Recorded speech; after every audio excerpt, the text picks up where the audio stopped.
qofku sii ruuxdana kahani maysibi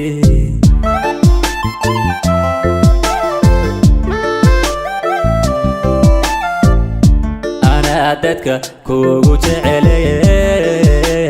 la sho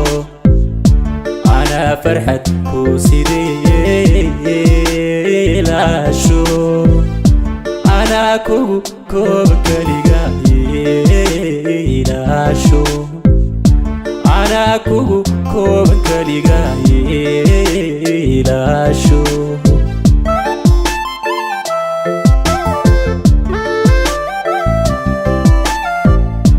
ana dadka kugu jecel la sho ana farxad ku sidii la sho ana kugu kaliga la sho ana kugu kaliga